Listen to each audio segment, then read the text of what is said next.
بہنوں اور بھائیوں، آج ہم بات کریں گے اسلام کی ایک بہت عظیم اور بابرکت رات کے بارے میں جسے شب قدر کہا جاتا ہے۔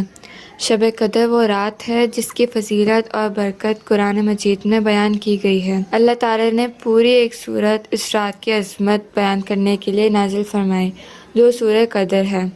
اللہ تعالیٰ قرآن میں فرماتے ہیں، بسم اللہ الرحمن الرحیم، اِنَّا أَنزَلْنَاهُ فِي لَيْلَةِ الْقَدْرِ وَمَا أَدْرَاكَ مَا لَيْلَةُ الْقَدْرِ لَيْلَةُ الْقَدْرِ خَيْرٌ مِّنْ أَلْفِ شَهْرٍ۔ ترجمہ: بے شک ہم نے اس قرآن کو شب قدر میں نازل کیا، اور تم کیا جانو کہ شب قدر کیا ہے؟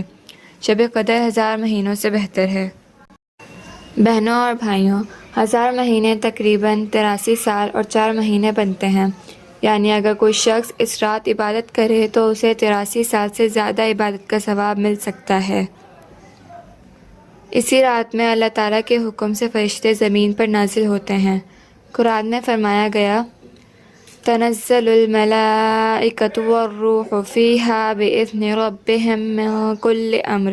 ترجمہ: اس رات فرشتے اور جبرائیل علیہ السلام اپنے رب کے حکم سے ہر کام کے لیے نازل ہوتے ہیں۔ شب قدر کب آتی ہے؟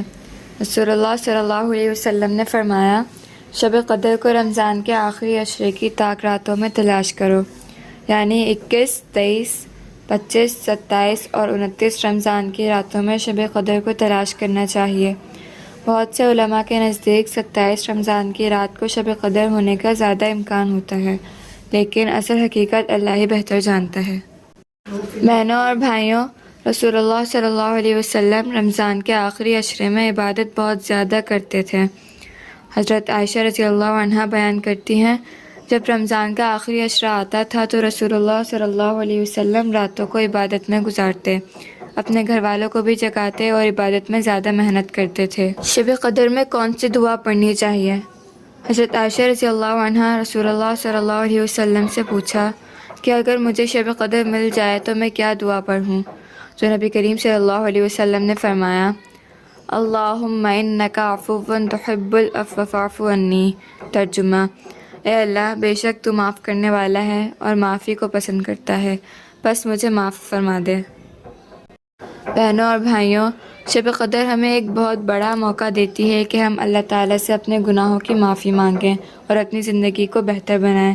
اس رات میں ہمیں چاہیے کہ زیادہ سے زیادہ نماز پڑھیں، قرآن مجید کی تلاوت کریں، ذکر اور دعا کریں، استغفار کریں، کیونکہ یہ رات رحمت، برکت اور مغفرت کی رات ہے۔ آخر میں دعا ہے کہ اللہ تعالیٰ ہمیں شب قدر کی قدر کرنے کی توفیق عطا فرمائے اور ہماری عبادات کو قبول فرمائے، آمین۔ اگر آپ کو ایسی اسلامی معلومات ویڈیوز پسند ہیں تو ویڈیو کو لائک کریں، شیئر کریں اور چینل کو سبسکرائب کریں۔ السلام علیکم ورحمۃ اللہ وبرکاتہ۔